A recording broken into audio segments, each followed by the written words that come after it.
हो गए, चलो हो गए, तो उसका कोई समाधान भी तो होगा। पाप हो गए तो क्या करें, क्या करें? पाप को स्वीकार करो कि हे प्रभु हमने पाप किए हैं। और पाप स्वीकार किसके आगे करना है? भगवान के आगे। भगवान के आगे पापों को स्वीकार करो और सुधार करो। अब नहीं करेंगे, अब होगी गलती, अब नहीं, ठीक है। और स्वीकार करो और समर्पण कर लो अपने आप को, समर्पित, सन्मुख हो जाओ। हे प्रभु हम आपके भगवान के। देखो अभी आप किसके सन्मुख बैठे हैं? भागवत जी सामने है, भगवान जी सामने, आप अभी भगवान के सन्मुख ही हैं। और एक बात बताएं, सन्मुख हो ही जीव मोहि जवहीं, ये 3 घंटे आप रोज भागवत जी के सन्मुख बैठते हैं। इन 3 घंटे में आपके पाप ही कटते हैं इस कथा से, सिर्फ पुण्य पुण्य रह जाते हैं। और कितने जन्म के? करोड़ों कोटि जन्म अघनासहि तवहीं, करोड़ों जन्मों के पाप जो आपको पता भी नहीं किस योनि में, किस जन्म में कौन सा पाप हुआ। भीष्म पितामह को बाणों की सैया मिली तो उनके बहुत जन्म पहले उन्होंने सांप को कांटे में फेंक दिया था। भीष्म पितामह ने सांप को, सर्प को, स्नेक को कहां फेंक दिया? कांटों के ढेर में। बबूल का कांटा रहा होगा और सांप को उठा के फेंक दिया। वो जिंदा था और कांटे चुभ गए। सांप की त्वचा थोड़ा कोमल होती है, गद्देदार होती है, कांटे चुभ गए। अब सोचो कि सैकड़ों कांटे चुभे होंगे उस सांप को। वो अब तो हिल भी नहीं सकता, हिले तो और चुभे। और वो जब हिला तो वो कांटे चुभते गए। वो दर्द से मर गया, तड़प तड़प के सांप। उस पाप, अब वो पाप पितामह के सिर पे नाचने लग गया। जो भी आप पाप करते हैं ना, वो पाप आपके सिर पे आ जाता है, वो आपके संग संग चलता, जहां मौका मिलेगा सवार हो जाएगा। पितामह फिर बाणों की सैया पर लेटे, उसी तरह जैसे सांप लेटा था कांटों की सैया में। आपने सांप को लिटाया कांटों की सैया में, तो आपको भी लेटना पड़ा बाणों की सैया पे। ये तो हिसाब है, लेटना पड़ा। लेकिन एक बात है कि जब पितामह भगवान के सन्मुख आए तो पितामह उस समस्त पापों से मुक्त होकर अंत में भगवान श्री कृष्ण का दर्शन करते हुए भगवान के पास चले गए। तो ये जो पाप है ये कई जन्मों का हो सकता है, लेकिन जब आप भगवान की शरण में होते हैं तो आपके सारे पाप समाप्त हो जाते हैं। इसलिए भागवत अभी 26 तारीख से 26 सितंबर से फिर भागवत जी की पोथी पाठ होंगी। आप भी जो बिठाए हैं, आप बड़े धर्मात्मा हैं, 26 तारीख से जिनका मन है आप आगे बिठा सकते हैं। हमारे नितिन जी, सचिन जी, उदित भैया, आप भी बड़े पुण्यात्मा हैं और आपके माँ बाप बड़े पुण्यात्मा थे, जिसके पुण्य से आप सब तरक्की कर रहे हैं। और अब आपके पुण्य से आपकी संतान तरक्की करेगी। आप बिल्कुल भले राह पर ही सबको चलना है। कोई कितना भी लोभ लालच दे, आपको सत्य का, ईमानदारी का रास्ता नहीं छोड़ना, क्योंकि यही रास्ता आजकल मैंने देखा समाज में। एक मेरी स्टडी है कि समाज के लोग बहुत पैसे वाले हैं कुछ लोग, लेकिन उनके जीवन में शांति नहीं है। शांति के लिए धर्म चाहिए। जिसके जीवन में जितना धर्म होगा उतना शांति, उतनी शांति है ना। अच्छा एक बात बताओ, पहले के लोग कहां रहते थे? बोलो। पहले के लोग अधिकांश साधु संत कहां रहते थे? हाँ? जंगल में। तो जंगल में रहते थे ऐसा आपने सुना है, जबकि ऐसा नहीं। पहले के संत जहां रहते थे वहां पेड़ पौधे लगा लगा के जंगल जैसा बना देते थे। ऐसा था, क्योंकि जो प्रकृति से जुड़ा है, याद रखिएगा, जो प्रकृति से जुड़ा है वही सुखी है। प्रकृति बसाने वाला सुखी है, प्रकृति उजाड़ने वाला सुखी नहीं। तो पहले के लोग, पहले तो गांव में हर घर में 2-4 पेड़ होते थे, घर घर आंगन होता था। क्यों? और आंगन में पेड़ पौधे होते ही होते थे। ये था पहले, मतलब पहले लोग जहां रहते थे वहां जंगल जैसा बना देते थे, पेड़ पौधे लगा लगा के। एक हरा भरा माहौल पसंद था पहले के लोगों को, हरियाली अच्छी थी। आज भी आप देखो, आजकल लोग तो पार्कों में जाते हैं, आजकल लोग पर्वतों पर जाते हैं, हरा भरा देख के बड़ा सुख मिलता है। क्यों ना हरियाली के पास रहा जाए। अब सोचो कि चारों तरफ हरियाली हो और बारिश के मौसम में पानी बरस रहा है, छोटा सा झरना आपके आसपास हो और चिड़ियों की चहक हो। सोचो कि वहां रहने में कितना सुकून होगा। पहले के लोग अपने जीवन को सुखमय जीते थे, सुकून था, भागदौड़ इतनी नहीं थी। भागदौड़ आज क्यों ज्यादा भागदौड़? अच्छा, पहले भागदौड़ कम थी, आज भागदौड़ ज्यादा है। बताओ आज ज्यादा क्यों है? बोलो बोलो। आप तो सब देखो खूब मजे हुए हैं, इतना जीवन जी चुके हैं, भाग भाग के आपके तो कुछ लोगों के दाढ़ी मूछे तक पक गए। पहले के लोग इतना पहले कम भागते थे, आज ज्यादा भागते हैं। बात सही है? आज क्यों ज्यादा भागते हैं आप लोग? सवाल आपसे, क्यों भागते हो? क्यों? क्योंकि आज इच्छाएं ज्यादा हैं। क्या ज्यादा है? आप नहीं भाग रहे हैं, आपकी इच्छाएं आपको भगा रही हैं। पहले के लोगों के भीतर इच्छाएं कम थी, और जहां इच्छाएं ज्यादा होती हैं तो इच्छाओं के पीछे आप भाग रहे हैं, तो भाग कर भी क्या आपकी इच्छाएं पूरी हो रही हैं? इच्छाएं तो रावण की पूरी ना हो पाई। एक होती है इच्छा और एक होती है जरूरत। मैया देखो देखो, झपकियां आ रही हैं। सुनो, एक होती है इच्छा, बोलो इच्छा, एक होती है जरूरत। क्या पूरी हो सकती है, जरूरत या इच्छा? जरूरत तो पूरी हो सकती है। जरूरत क्या है आपकी? बताओ, जरूरत क्या है? रोटी, कपड़ा, मकान और शिक्षा, ये 4 आपकी क्या है? बोलो, ये आपकी जरूरत। ये पूरी हो सकती हैं, बिल्कुल हो सकती हैं। ये होनी भी चाहिए सबके पास। भगवान करे रोटी, कपड़ा, मकान और शिक्षा सबके पास हो, तो जरूरतें तो पूरी हो सकती हैं। पर जरूरत से ज्यादा भाग रहे हैं, इसलिए तो आप परेशान हैं। थोड़ा सा ठहराव चाहिए। क्या चाहिए? बोलो।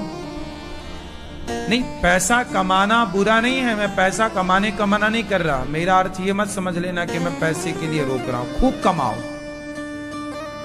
लेकिन एक ठहराव के साथ। पागल मत हो जाओ पैसे के पीछे, अंधे मत हो जाओ पैसे के पीछे, रिश्तों को मत भूल जाओ पैसे के पीछे, संस्कार मत छोड़ दो पैसों के पीछे। ये चाहिए। पैसे खूब कमाओ, लेकिन एक ठहराव चाहिए। नदी भी भागती है, लेकिन कब तक? समुद्र के पास जाती, ठहर जाती। नदी भी तो ठहरती है कहीं जाकर,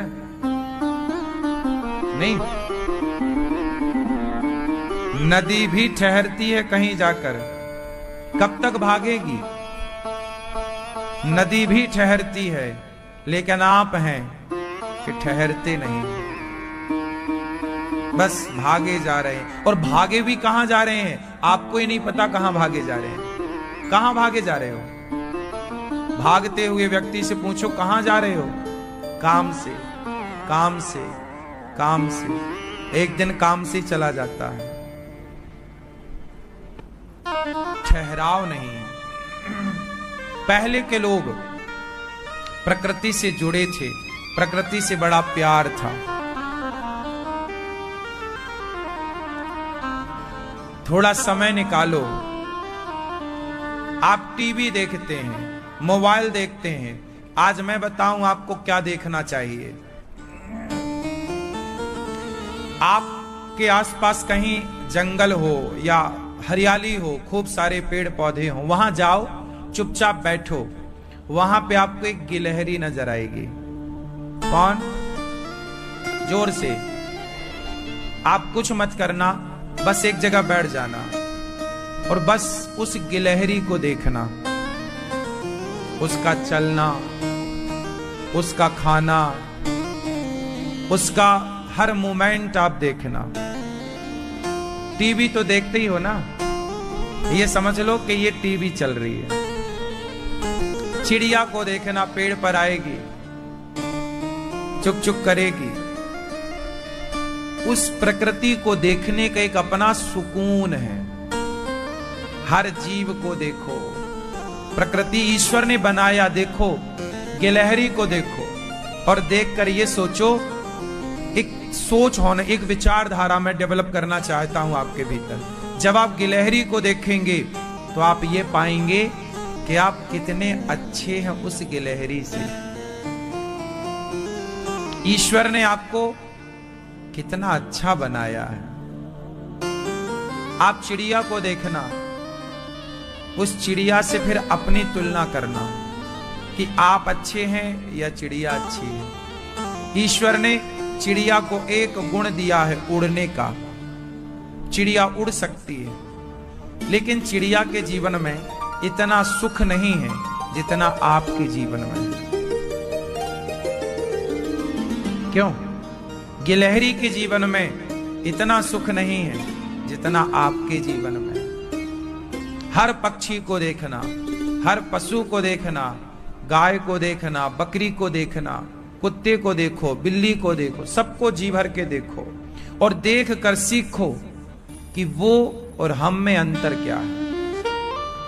श्रेष्ठ किसे बनाया है ईश्वर ने, और तुम इतने श्रेष्ठ होकर अब ये सोचो कि तुम कर क्या रहे हो, तुम पाना क्या चाहते हो, जाना कहां चाहते हो, हासिल क्या करना चाह रहे हो, क्यों इतने अशांत हो, क्यों इतना डिप्रेशन है, क्यों इतनी चिंता है और किस बात की चिंता है। क्या चिड़िया को खाने की चिंता होती है? तिजोरी भरने की चिंता है? बोलो। लेकिन आपको, आपके पास 1 साल तक का राशन होगा कि आप कुछ भी ना करें तो 1 साल तक, 2 साल तक, 4 साल तक, 10 साल तक आपका चूल्हा खूब जलेगा। हाँ या ना? 10-20 साल का भी आपके पास भरा होगा। कुछ लोगों के पास तो इतना है कि उनकी 10 पीढ़ियां बैठी बैठी खाएं तो खा सकती हैं। इतना भी कुछ लोगों के पास ईश्वर ने दिया है, लेकिन फिर भी वो परेशान है। जब तुम्हारी 10 पीढ़ी खा सकती है ना साहब, तो तुम परेशान क्यों हो? ये बताओ किस बात के लिए? और परेशान हो तो तुम सफल कहां हो? यदि आप परेशान हैं तो आप सफल नहीं हैं। सफल कौन है? जो प्रसन्न है, जो खुश है, जो संतुष्ट है, वो सफल है। सफलता के सूत्र क्या है? क्यों? यदि बिल गेट्स के पास इतनी अपार दौलत होने पर भी वो परेशान है, तो वो सफल कहां है? टाटा, बिड़ला, अडानी, अंबानी के पास अपार दौलत होने पर भी यदि वो परेशान है, तो वो सफल कहां है? सफलता की आप परिभाषा ही नहीं समझ पाए आज तक। सफलता की परिभाषा क्या है? चिड़िया फुदक रही है, नाच रही है, मोर, वाह, मोर पंख फैला के नृत्य कर रहा है, सफल है वो जो नाच रहा। नाच क्यों रहा? क्योंकि वो अपने जिंदगी से संतुष्ट है।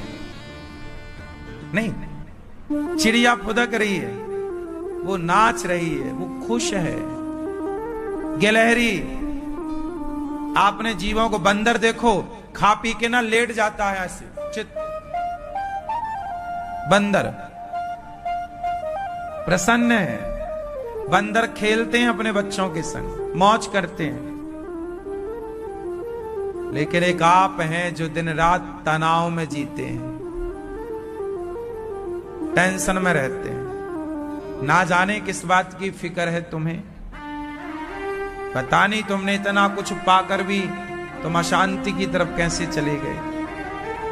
क्यों चले गए? क्योंकि आपकी इच्छाएं अपार हैं। अब आप एक काम करो, उन इच्छाओं को समाप्त करो। चिड़िया सवेरा होती उड़ जाती है, फुर्र, दाना खाती है, दिन भर घूमती है, शाम को बड़ी आ जाती है, मस्त। वो कल के लिए जोड़ती नहीं है। हम ये नहीं कह रहे कि तुम कल के लिए मत जोड़ो, जोड़ो, तुम जोड़ो, पर जोड़ तो लिया ना, अब तो खुश हो जाओ, अब तो प्रसन्न हो जाओ, अब तो हंस लो, अब तो नाच लो, अब तो गा लो, अब तो ईश्वर का धन्यवाद दे दो। विधाता, चिड़िया, कुत्ता, बिल्ली, गधा, पशु, पक्षी, खच्चर, बंदर, इन सब से आपने हमें कितना अच्छा जीवन दिया है। जीवन तो चिड़िया का भी है, जीवन तो पक्षी और पशु का भी है, और जीवन तो आपका भी है। 84 लाख योनियों में आपका जीवन सबसे उत्तम है। आप मानते हैं इस बात को कि नहीं? इसलिए तो कहा संतों ने कि बड़े भाग्य मानुष तन पावा, बड़े भाग्य से ये मानुष का तन मिला है। सुर दुर्लभ सद ग्रंथन गावा, सुर मतलब देवता, दुर्लभ मतलब देवताओं को भी दुर्लभ है, ऐसा ग्रंथ गा रहे हैं वेद पुराण। कि ये मानव का शरीर, कुत्ता भी तो सोचता होगा कि मैं भी इनकी तरह होता, इनके द्वार पर मुझे रोटी मिलती है, काश मैं भी कुत्ता बन के द्वार पर नहीं, मनुष्य बन के देने वाला होता, कुत्ता बनकर लेने वाला नहीं, मनुष्य बनकर देने वाला। नहीं सोचता होगा? बंदर आपका चश्मा ले जाता है और आपसे एक फ्रूटी की कामना करता है, एक केला की कामना करता है, कुछ खाने का पदार्थ चाहता है। वो भी तो सोचता होगा कि यार मैं देखो दिन भर ये करता हूं, इनकी तरह होता तो मैं भी देने वाला होता जैसे ये मुझे दे रहे हैं। नहीं, एक गधा के ऊपर जब इतना भार लादा जाता है, इतना उसके ऊपर लादा जाता है, तो एक गधा नहीं सोचता होगा कि भाई देखो मैं दिन रात बोझा ढोता हूं और ये मनुष्य देखो कितना मौज में है, काश मैं मनुष्य होता। लेकिन आप लोग क्या सोचते हैं? वो पक्षी क्या सोच रहे हैं, वो पशु क्या सोच रहे हैं, और तुम क्या सोच रहे हो? तुम्हें तो मिला पड़ा है शरीर, तुम उपयोग कहां कर रहे हो? तुम तो रो रहे हो, मेरा ये नहीं है, मेरा वो नहीं है। जो मिला है वो कम नहीं है। क्यों? रोने के बहाने आपके पास लाखों हो सकते हैं, शिकायत के बहाने आपके पास लाखों हो सकते हैं, पर कुछ ऐसा भी है आपके पास जिसके लिए आप ईश्वर का धन्यवाद दे सकते हैं। हे विधाता, बहुत धन्यवाद, आपने मुझे बहुत कुछ दिया। नहीं क्यों भैया, क्या दिया है ईश्वर ने आपको जिसका आप धन्यवाद दे सकते हैं? किन किन चीजों का आप ईश्वर को धन्यवाद देते हैं? आप बैठे बैठे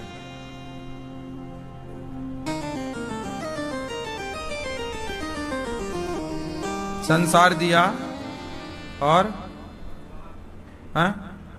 संस्कार दिए,